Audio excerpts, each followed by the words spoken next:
Japan దేశంలో Muslims రోడ్డెక్కి నిరసన చేస్తున్నారు. కారణం ఏంటంటే జపాన్ ప్రభుత్వం వారికి కొన్ని ఆంక్షలు విధించింది. ఎవరైనా చనిపోయినప్పుడు సమాధి చేయొద్దు, దహనం చేయండి అని చెప్పి జపాన్ ప్రభుత్వం వారికి ఆంక్షలు పెట్టింది. ఈ విషయం మనం గతంలో మాట్లాడుకున్నాం. కానీ ముస్లిమ్స్ రోడ్డెక్కి ప్రొటెస్టులు చేయలేదు. ప్రభుత్వం ఎందుకు మమ్మల్ని ఇలా చేస్తుందని. జపాన్ ప్రజలు ముస్లిమ్స్కి వ్యతిరేకంగా ప్రొటెస్టులు చేశారు. ఎందుకంటే జపాన్ అనేది ఒక చిన్న దీవి, ఉన్నటువంటి స్థలం చాలా తక్కువ. వీళ్ళు విచ్చలవిడిగా మసీదులు నిర్మిస్తే, చనిపోయిన వారిని సమాధి చేస్తే స్థలం సరిపోదు, బరియల్ గ్రౌండ్కి స్థలం సరిపోదు. అలానే ఉన్న స్థలంలో మసీదులు నిర్మిస్తే ఇల్లు కట్టుకోవడానికి స్థలం ఉండదు, స్కూల్స్ కట్టడానికి స్థలం ఉండదు. అది జపాన్ ప్లాన్. అయితే ఇప్పుడు వీళ్ళు రోడ్డెక్కి ప్రొటెస్టులు చేస్తున్నారు. కారణం ఏంటి? అసలు జపాన్ ఎందుకు వీళ్ళని ఇలా ఆంక్షలు పెట్టిందంటే 2000 సంవత్సరంలో జపాన్లో ఉన్నటువంటి శరణార్థి ముస్లిమ్స్ కేవలం 70,000 మాత్రమే. అప్పుడు శరణార్థిగా జపాన్ వచ్చినటువంటి Muslims Pakistan, Bangladesh, India, Turkey, Myanmar ప్రాంతాల నుంచి వ్యాపారం గురించో వర్తకం గురించో జపాన్కి వలస వెళ్ళారు. శరణార్థిగా వచ్చాం మేము, మమ్మల్ని ఆదుకోండి అని జపాన్ ప్రభుత్వాన్ని వేడుకున్నారు. సరే పోనీ ఇక ఎక్కడైనా ఏ దేశంలోనైనా శరణార్థులు వస్తుంటారు కదా, బ్రతుకుతారు వాళ్ళే అని జపాన్ ప్రభుత్వం కూడా వారికి అవకాశం ఇచ్చింది.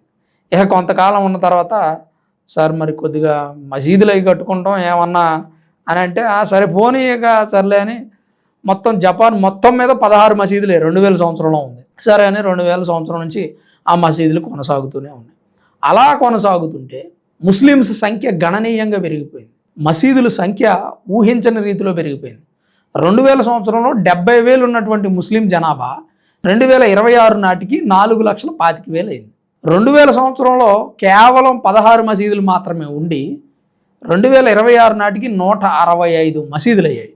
దాంతోపాటు చనిపోయిన వారిని సమాధి చేయటం, అలాగే జపాన్ సంస్కృతి సాంప్రదాయాలను వీరు పాటించకుండా వీరు ఒక ప్రత్యేకమైనటువంటి సంస్కృతి సాంప్రదాయాలను కలిగి ఉండడం. 2.25గా వీళ్ళ జననాల రేటు ఉంటే జపాన్ స్థానిక ప్రజలది 1.5, 1 లోపే ఉంది. జపాన్లో వృద్ధుల సంఖ్య పెరిగిపోయింది, జననాల సంఖ్య తగ్గిపోయింది. ఇక్కడ ఏమవుతుంది? ముస్లిమ్స్ది జననాల సంఖ్య పెరిగిపోయింది. అంటే జపాన్ కూడా ఇస్లాం కంట్రీగా మారుతుందేమో అన్న భయం జపాన్ ప్రజల్లో మొదలైంది. స్థానికంగా ఉన్న ఉద్యోగ ఉపాధి అవకాశాలు వాళ్లే, బిజినెస్లు చిన్న చిన్న స్ట్రీట్ వెండర్స్ వాళ్లే. ఇక వేరే అవకాశం లేదు. జపాన్ ప్రజలకి అవకాశాలు తగ్గిపోతున్నాయి, మనం అనుకున్నది జరగట్లేదు.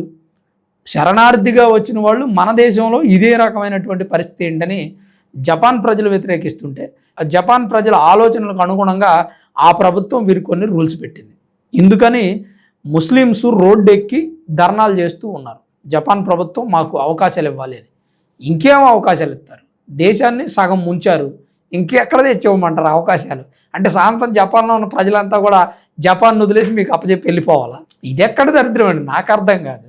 మీ సొంత దేశంలో మీరు ఉండరు, వేరే దేశానికి వెళ్తారు, అక్కడ విపరీతంగా జనాభాని పెంచేస్తారు, ఆ దేశంలో హక్కులు కావాలంటారు, ఆ దేశాన్ని ఆక్రమించుకోవాలని చూస్తారు. ఇక ఇలాంటి వాళ్ళని ఏం చెబుదాం, ఏం చేద్దాం? ఈ ఇస్లాం కంట్రీసే వలస ముస్లిమ్స్ని రానిట్లేదు. శరణార్థిగా ముస్లిమ్స్ వస్తామంటే ఇస్లాం కంట్రీస్ రానివ్వట్లా, నిషేధించాయి. 56 ముస్లిం దేశాలు కూడా ముస్లిమ్స్ని రానివ్వట్లేదు.